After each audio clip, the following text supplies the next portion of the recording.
we're going to talk about impermanent loss here, because I want to really make you understand just what could happen when you're providing liquidity and why it's not for everybody.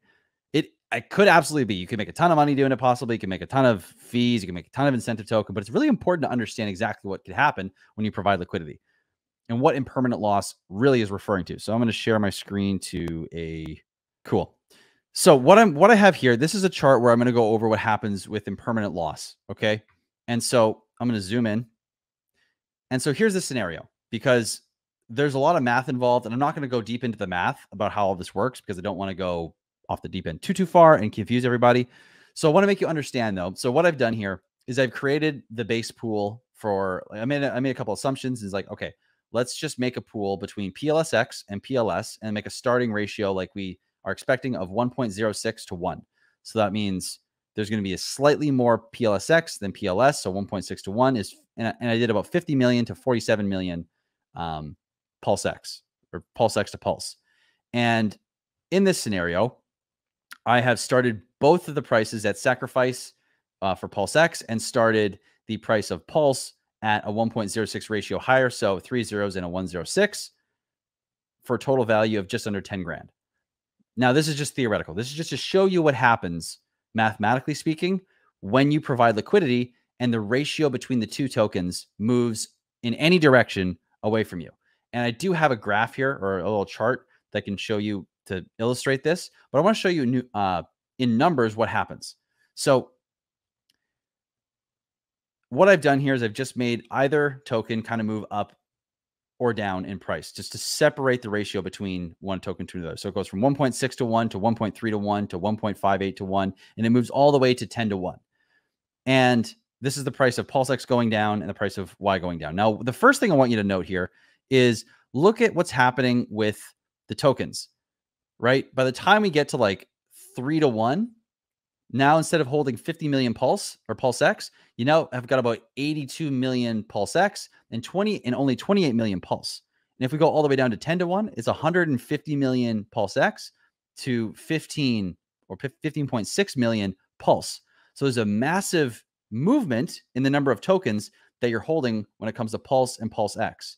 Now, the other part of the equation that you have to understand is that, and for this, when we talk about impermanent loss, you have to understand that impermanent loss is called impermanent for a reason. It's not permanent. It's only permanent when you remove your funds out of the liquidity pool when the ratio is not close or not equal to the same ratio that you pulled the tokens out at from one token to another one.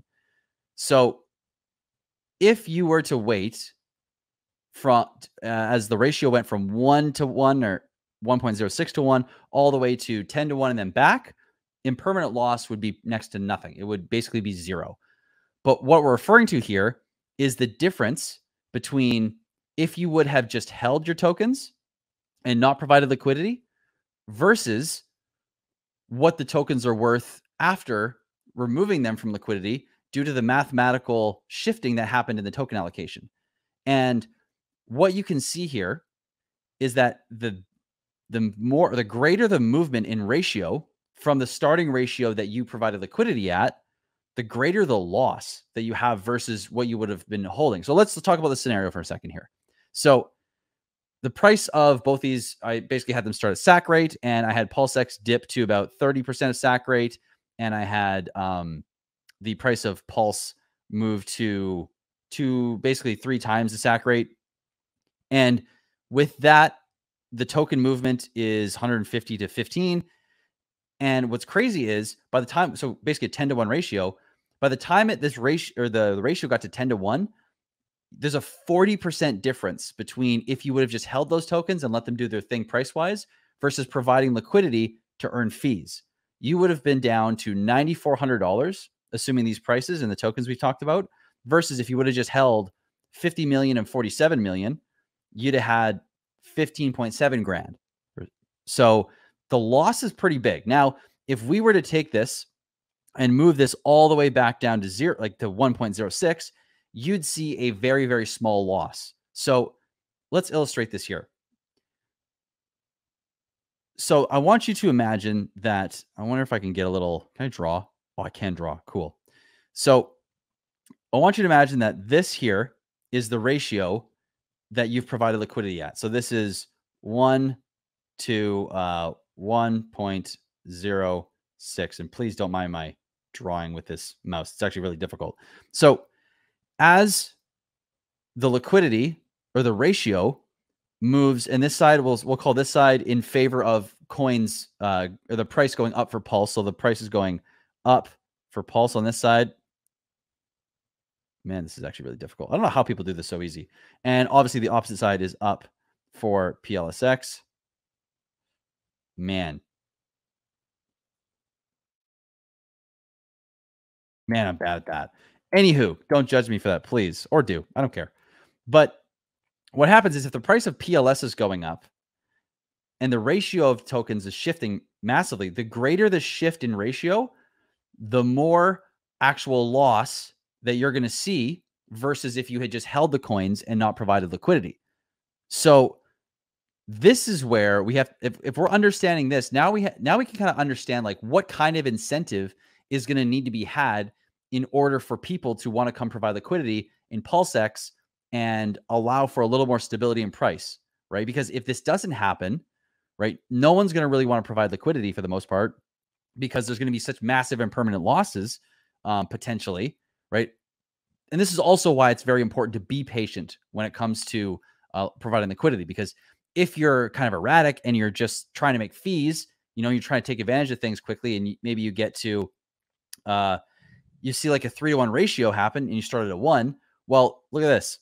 You're basically at a 15%, 16% loss on just the tokens alone, right? And if you have a 10% APY, that's per year, right? That's not per day, that's per year. So you actually have to have a very high incentivization for people to want to come in during times of high volatility, because going from 1.06 ratio to 3 could happen in a matter of like minutes, when we go live, just depending on how everything goes. And so with all of that, this is why it's important to understand this, because if you are going to provide liquidity and you're going to pull it out randomly, just trying to get fees, you could really hurt yourself in terms of how much you've lost, right? So it's important to understand the ratio that you're providing liquidity at, and understanding also the timing of when you're pulling it out. You don't have to understand the fees, and you also have to understand that the incentive token APR needs to be high enough that even if you have 40% loss, you're still going to be in profit, right? So that's everything that's going on with this. And I know it's complicated, and I'm going to check in with you guys here and just make sure this is making sense, because we have covered a whole hell of a lot already. And we're not even into the incentive side where we're talking about price floor, because that's more of like a discussion. That's an ongoing thing.